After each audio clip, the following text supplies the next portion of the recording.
Welcome to iTeam sports. Rohit Sharma గురించి ఒక sensational వార్త అయితే అంతా ఉంది. అదేంటంటే రోహిత్ శర్మ టెస్ట్ క్రికెట్కి గుడ్ బై చెప్పేసి రిటైర్మెంట్ ప్రకటించే ఆలోచనలో ఉన్నట్లు తెలుస్తూ ఉంది. ఆల్రెడీ ప్రస్తుతం జరుగుతున్న బోర్డర్ గవాస్కర్ ట్రోఫీలో ఆస్ట్రేలియాతో ఏదైతే మనకు జరుగుతుందో బీజీటీసీ, అందులో రోహిత్ శర్మ బ్యాటర్గా ఎంత దారుణంగా విఫలమవుతున్నారో ప్రత్యేకించి చెప్పనక్కర్లేదు.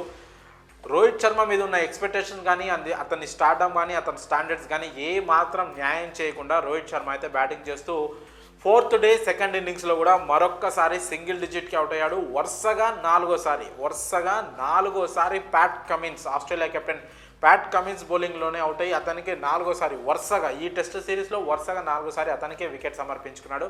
ఒక రకంగా ఇది రోహిత్ శర్మకి ఘోర అవమానంగా మనం చెప్పుకోవచ్చు. ప్రతిసారి గతంలో చరిత్ర చూసుకున్న ఈ బోర్డర్ గవాస్కర్ ట్రోఫీలో సరిగ్గా పర్ఫామ్ చేయకపోతే, టీమిండియా సిరీస్లో సరిగ్గా పర్ఫామ్ చేయకపోతే, ఆ సిరీస్ని కోల్పోతే మాత్రం ఖచ్చితంగా బిగ్ ప్లేయర్స్ అయితే రిటైర్మెంట్ ప్రకటిస్తూ వస్తున్నారు. అది గతంలో చాలామంది స్టార్ క్రికెటర్ల విషయంలో జరిగింది. ఇప్పుడు ఆ పొజిషన్లో రవిచంద్రన్ అశ్విన్ ఇప్పటికే రిటైర్మెంట్ ప్రకటించినప్పటికీ కూడా మరొక వికెట్ పడే అవకాశం ఉంది, అంటే మరొకళ్ళు రిటైర్మెంట్ ప్రకటించే అవకాశం ఉందనే ఊహాగానాలు క్రికెట్ వర్గాల్లో జోరుగా సాగుతున్నాయి.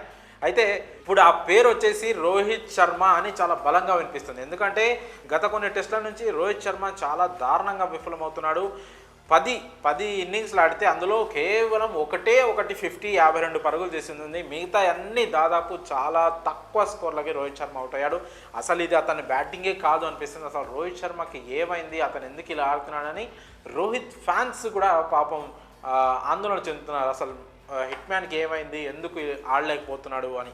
ఆస్ట్రేలియాలో రోహిత్ శర్మకు అంత మంచి రికార్డ్ లేకపోయినప్పటికీ కూడా కనీసం ఆ టీం స్ట్రగుల్ అవుతున్నప్పుడు, మిగతా బ్యాటర్స్ బాగా ఆడుతున్నప్పుడు కూడా యంగ్ ప్లేయర్ యశస్వి జైస్వాల్ ఓపెనర్గా బాగా ఆడుతున్నాడు. ఫస్ట్ ఇన్నింగ్స్లో 80+ కొట్టాడు, ఇప్పుడు సెకండ్ ఇన్నింగ్స్లో కూడా 80+ కొట్టాడు.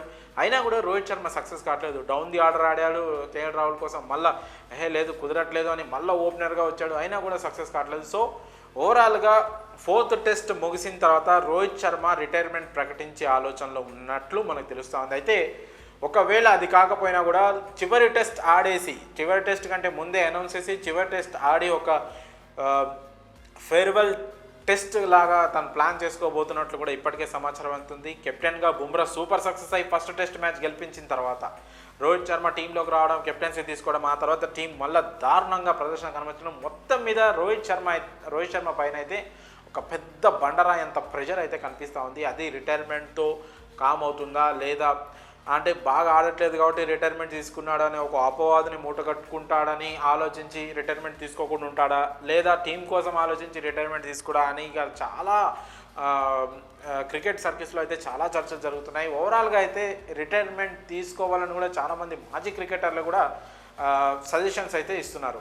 ఒకసారి మనం రోహిత్ శర్మ గత 15 టెస్ట్ ఇన్నింగ్స్లలో ఎలాంటి స్కోర్లు చేశాడని మనం ఒకసారి పరిశీలించినట్లయితే 6, 5, 23, 8, 2, 52, 0, 8, 18, 11, 3, 6, 10. ఇప్పుడు లేటెస్ట్గా ఈ టెస్ట్ మ్యాచ్లో 4th టెస్ట్లో ఫస్ట్ ఇన్నింగ్స్లో 3, సెకండ్ ఇన్నింగ్స్లో 9. దీంట్లో ఎన్ని సింగిల్ డిజిట్ స్కోర్స్ ఉన్నాయో మీరే చూడండి. కనీసం 25 కూడా ఒక్క ఇన్నింగ్స్లో దాటలేదు. ఒక ఇన్నింగ్స్లో హాఫ్ సెంచరీ 52 రన్స్ చేశాడు. మిగతా ఎందులో కూడా అంటే దాదాపు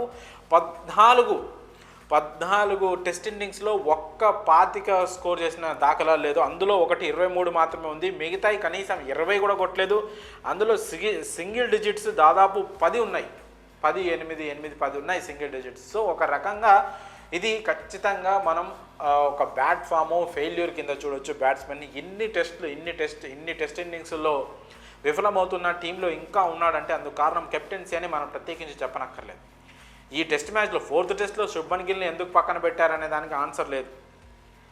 అఫ్కోర్స్ తను కొన్ని ఇన్నింగ్స్లు బాగా ఆడకపోయినప్పటికీ కూడా అంటే ఒక యంగ్ ప్లేయర్ నెక్స్ట్ ఫ్యూచర్ ఇండియాకే ఛాన్సులు ఇవ్వనప్పుడు ఇంకా కొన్ని రోజుల్లో రిటైర్మెంట్కి దగ్గరున్న ప్లేయర్కి ఇన్ని ఛాన్సులు ఎందుకు ఇవ్వాలనే ఒక వాదన కూడా నడుస్తూ ఉంది. గతంలో కేఎల్ రాహుల్ న్యూజిలాండ్తో జరిగిన టెస్ట్ సిరీస్లో బాగా ఆడినప్పుడు అతన్ని పక్కన పెట్టేశారు. సో అట్లా ఎందుకు రోహిత్ శర్మ ఎందుకు ఇంకా కంటిన్యూ చేస్తున్నారు? అతనికి అన్ని ఛాన్సులు ఇచ్చి ఒకవేళ 2 ఇన్నింగ్స్లు బాగా ఆడినప్పటికీ కూడా రేపో మాపో రిటైర్మెంట్ ప్రకటించాల్సిన ప్లేయరే కదా. ఫ్యూచర్ ఉన్న ప్లేయర్స్కి, యంగ్ ప్లేయర్స్కి ఇన్ని అవకాశాలు ఇచ్చుంటే వాళ్ళు ఖచ్చితంగా షైన్ అయ్యేవాళ్ళు. ఆస్ట్రేలియాలో మళ్ళీ ఒకసారి టీమిండియా ఆస్ట్రేలియా కనుక టెస్ట్ సిరీస్ కోసం వస్తే అప్పటి వరకు రోహిత్ శర్మ ఖచ్చితంగా ఉండడు, ఎందుకంటే రిటైర్మెంట్ తీసుకోవాలి, దానికి ఏజ్ ఫ్యాక్టర్ కావచ్చు, ఫామ్ ఫ్యాక్టర్ కావచ్చు, అన్నీ కూడా కలిసి వస్తాయి. సో అప్పుడు మళ్ళీ ఆడేది ఎవరు, యంగ్ ప్లేయర్స్ వచ్చి ఆడాలి. సో అలాంటి టైంలో ఒకవేళ టెస్ట్ సిరీస్ పోతున్నప్పటికీ కూడా యంగ్ ప్లేయర్స్కి ఇప్పుడు అవకాశాలు ఇస్తే వాళ్ళు ఎంతో కొంత ఎక్స్పీరియన్స్ని గెయిన్ చేస్తారు, తర్వాత వచ్చి బాగా ఆడతారు అని ఒక హోప్ ఉంటుంది.